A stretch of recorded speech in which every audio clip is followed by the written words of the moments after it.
So you're going to go into your blend and you're going to open up the directions first thing. So if you look at your Hartman Photography blend class and go all the way very down to the very bottom is the green screen one.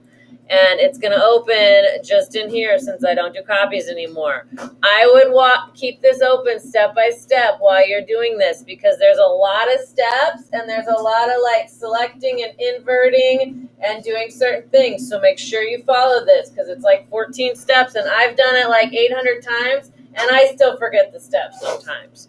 So you're going to open up Photoshop, and remember when you open up Photoshop, it doesn't open a picture automatically. So go find your green screen picture first. They should already be saved on your H drive. So I'm going to do this one. Okay, just make one that you don't have stuff like your head cut off or something. Okay, so the first thing you have to do on a green screen when you open it is cut off the extra. Because all of this that's a little bit different color green is not, you're going to have to select more. It's going to be hard to grab the whole color.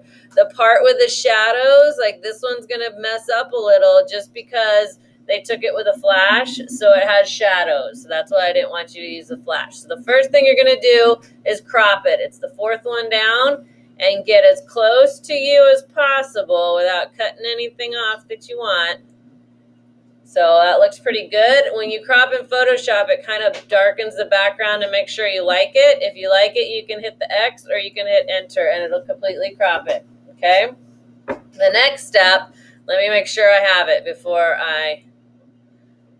after you crop it, then you're going to do, okay, so the next one is select in the color range. So I'm going to go back. I'm going to go to the select. Let me make this full screen. Select tab. Color range, and it's going to give me this kind of like black and white shadow. I'm going to hold down shift and I'm going to click everywhere that's green, and some of it's a little lighter color green, so I'm going to click. These two parts right here are those dark green shadows, so I'm going to try to get that too. Okay, when I'm done, I'm going to hit OK, and hopefully it cut out, like selected all the green. Okay, then let me make sure because I think I have to invert. Then you're going to, you're going to invert it, and then you're going to kind of feather the edges. So you're going to go layer, no, one of these, edit, one, I never find it. There you go. Select one of these. It's always different than Pixlr, so I get confused.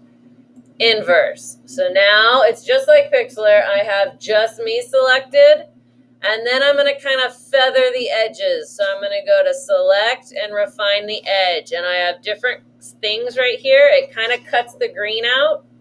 You can kind of smooth the edges a little. You can feather it, but if you feather it too much, it gets kind of wonky. Like, see how my fingers kind of disappeared? So there's a fine line between having my fingers and they look really good and then having lots of extra green around the edges. Can you kind of see it on yours, how it looks?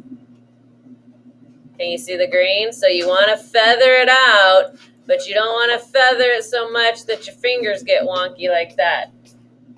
Like weird little pointy claw fingers. Okay? So you got to kind of find the edge. You got to find how to smooth you need to do it. You need to figure out if you need to contract it or expand it. Find a good, happy spot, and then you're going to hit OK. Okay. Then you're going to flip it back one more time. Select inverse, and you're going to delete the background because you don't want that green at all. Then one more time, you're going to let me make sure I'm doing this right because I always screw it up. Refine it, invert it one more time, delete the background. Okay, now I can just copy and paste. I don't need to invert it one more time. So now I have, no I do, because look what's selected, the white or me.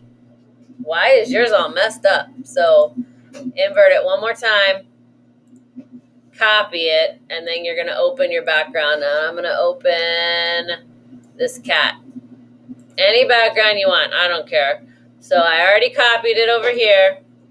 Then I have this open. I'm going to go to edit, paste, and I'm super huge compared to that cat. So I need to go to edit, free transform, just like we did in the other one, and shrink it down until I have a good size of where I want it.